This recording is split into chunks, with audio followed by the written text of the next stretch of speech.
जय श्रीराम. आई जाऊ दे. तर चला म्हणलं आज रविवार आहे. मागच्या महिन्यामध्ये केलते डिंक लाडू, उडदाचे लाडू.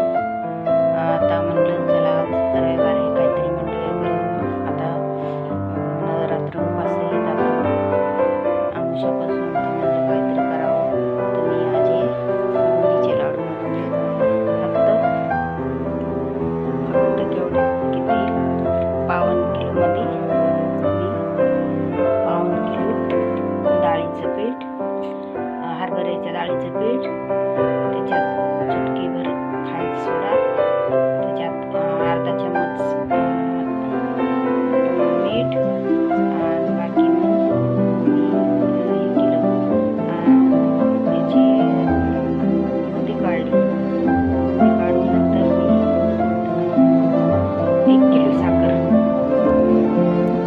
1 किलो साखरमध्ये मस्त असे बसलेले नाही.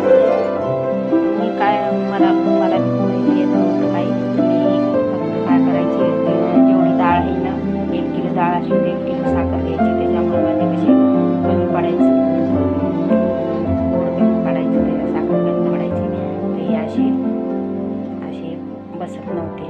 आता बघा किती मस्त बसले. ते गरम गरम आहेत. आता हे हाडकायले तर हाडकायले की अशी मस्त होतात का नाही नरमसूत.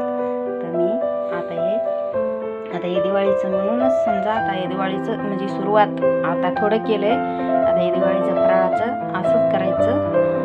एक लई काय अवघड नाही आणि लई काय टाईम लागत नाही. फक्त 1 तास कमीत कमी 1 तास लागते. म्हणजे आपल्याला शेवटी हाताखाली कोणी नसलं, एकटी असली तर आपल्याला फक्त हे करायला, बुंदी काढायला, चाचणी घ्यायला, शेवटी असे लड्डू बनवायला. तर 1 तासमध्ये माझं पाऊण किलो डाळीचे पिठाचे लाडू झाले तयार. तर आता हे आज रविवार आहे म्हणून मला टाईम भेटला, मी घरी होते. नाहीतर बाकी काही कामं नंतर गेलो तरी असे टाईम काढून रविवार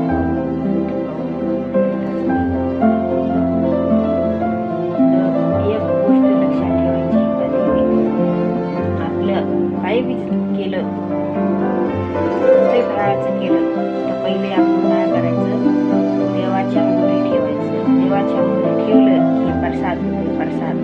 प्रसाद झाला की म्हणजे आपल्याला देवानं खाल्लं की आपल्याला प्रसाद म्हणून आपल्याला खाता येतं. तर याला आता किती 8 दिवस मी काय होत नाही, एकदम मस्त झालेली इथं. तर मी आता हे दोन्ही एवढे झालेले इथं 2 किलोटी लाडू झालेली इथं. तर मी हे बघा हे देवामोहरी ठेवलेली इथं. हे बघा